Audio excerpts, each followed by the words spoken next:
Hello, hi everyone. This is Shrija. Welcome to Skin or Real, where I talk all things skincare. So if you like skincare related content, then make sure that you subscribe. Likewise, you can also follow me on Instagram, where I post more regularly. So a lot of you guys have confusion about skin layering, how to layer multiple actives, in fact, how to layer different skincare products one after the other. So today I'm going to talk about the basic steps that will help you become a pro at layering your own skincare. So starting with step number 1, and that is washing your hands. Really, this is one step that most of us avoid, or even we are not even mindful of this. But I'm telling you, starting your skincare with dirty hands is not going to lead you anywhere, and more than often can actually cause acne breakouts on your skin. So washing your hands is actually the first step of your skincare. You need to start with clean hands before getting into the products. So moving on to this product number 1, and that is a cleanser. So at morning, you can actually skip a properly formulated cleanser and just use plain water to wash your face.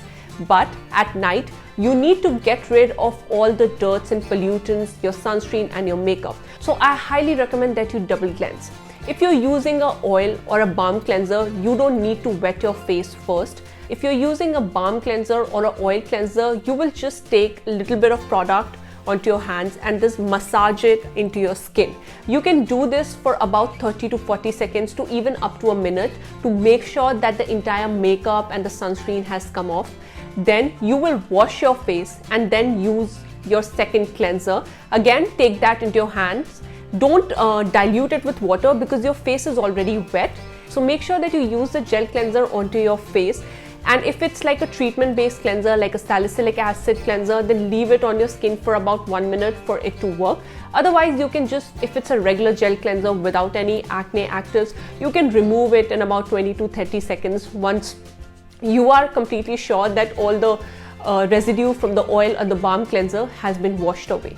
Now, if you're using micellar water, you need to take some into a cotton pad and wipe it across your face. Then you will use water. I'm telling you, do not leave micellar water on your skin. It is not meant to stay there. Even if the packaging is telling you, don't do that. Wash it off with water and then follow it up with a regular gentle cleanser. Now, the second step in your skincare routine should be a hydrating essence or a toner. This is where I like to bring in all the hydration. I don't use a towel to wipe my face. What I do instead is that I just let the water drop off, and when it's still damp, I then apply my essence or my hydrating toners or any hydrating serum that I'm using. For me, after cleansing, it is always hydration that comes first before I jump into my treatments. Moving on to the next step, and for me, that is of course a moisturizer. I don't wait for my skin to turn dry so that I can apply my moisturizer, because honestly, when you're doing that, you're not making full use of your moisturizer. A moisturizer is always meant to be applied on a damp skin so that it can prevent transepidermal water loss from your skin.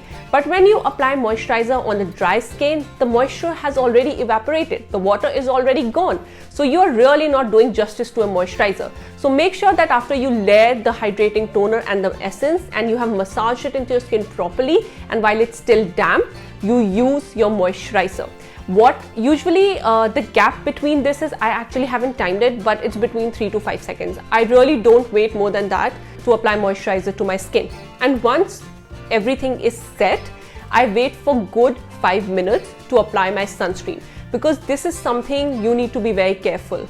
Because you really don't want your sunscreen to slide around. You need to give your skin at least good 5 to 10 minutes so that everything is set in place, and then you will go ahead with your SPF.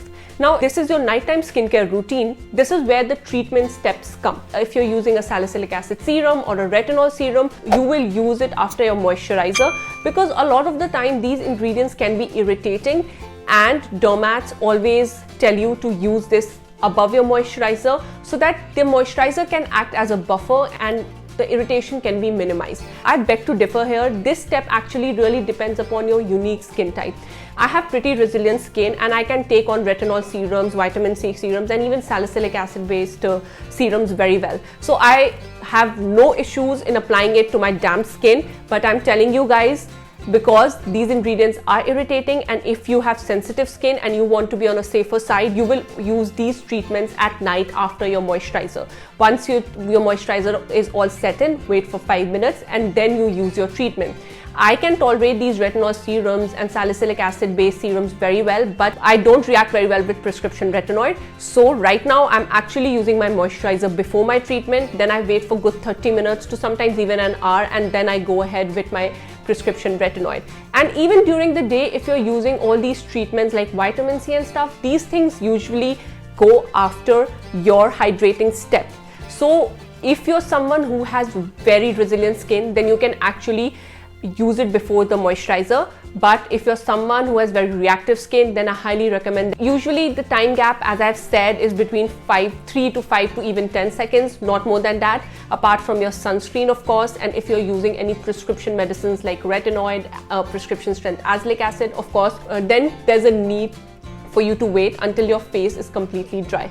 Now I also get this question that, applying moisturizer before actives, won't it make my actives less effective? No, it's really not true. The sebum, which is the natural oil of your skin, is actually quite thick and goopy. So yeah, the steps are really simple. You just have to make sure that your face is properly cleansed, then the hydration goes, then your moisturizer, and then your treatment. You can also, of course, switch between the moisturizer and the treatments depending upon the threshold level of your skin. Now, another thing that you need to keep in mind while layering is that you should never, like I'm telling you, never mix exfoliating acids and retinols together. Now, if it's a serum which has a AHA, BHA or vitamin A together, I'm not even sure if a serum like this exists. But if there's a properly formulated serum that has, say, vitamin C and retinol together, or AHA, BHAs together, then of course you can use it. But don't get BHA serum from Ordinary, retinol serum from Eclat, vitamin C from Klairs, and start layering it. This is actually high risk behavior and it can severely damage your skin barrier. I'm saying this from my personal experience because I have mixed AHA and BHA in the past with prescription retinoid. I don't know why I did that. It was really stupid on my part. Yes, you will even see immediate results, but in the long run, you will actually damage your skin barrier and your skin will be really dehydrated. So please don't do that. Keep your routine very simple. I usually don't recommend adding more than 2 actives at a time. For instance, right now I'm using vitamin C ampules by Matriderm during the day to treat my PIE, and at night I'm using my prescription retinoid. Like, these are the only 2 actives in my skincare routine. Don't start using niacinamide, then layer it with another. Don't start using 2 different essences, toners, 3 different types of moisturizers and mask and all these things, because this is really unnecessary. Keep your routine simple and very targeted. Always listen to your skin needs and please don't give in to these skin trends. Also, speaking of masks, now in winter months, I do like to pamper my skin once in a while. When I say once in a while, maybe once a week, with an overnight mask, because for me, overnight masks are so easy to use. You really wake up with a soft and plump skin. Right now, I'm using Cosrx Rice Overnight Moisturizing Mask. So how I use it is that, of course, I'll clean my face, then I'll use my essence, and after that, I'll use my moisturizer and I'll use my retinoid. After using my retinoid, I will wait for good 15 minutes and then I will use the moisturizing night mask. Sometimes when I really want to cut down the routine, I also use the moisturizing mask instead of my nighttime moisturizer. You can do that. These moisturizing masks are actually your nighttime moisturizer. They're just a little more concentrated. I don't recommend doing it every day unless you have like severely compromised skin and you're using like a mask like Rovectin Cica Repair mask, which can actually be used as a moisturizer. But if it's something heavy, I don't recommend using it every day. Apart from that, yes, of course, if you have dry skin, you can use it every day if you want to cut down that one step. But apart from that, once or twice a week above your moisturizer and your treatment is also good enough during winter months. So that is all I have for you guys today. If you enjoy watching my channel, then please don't forget to like, share and subscribe. I will see you next time. Bye. Also, I hope I answered all your questions about layering, and if I didn't, then please leave them in the comments below. See you next time.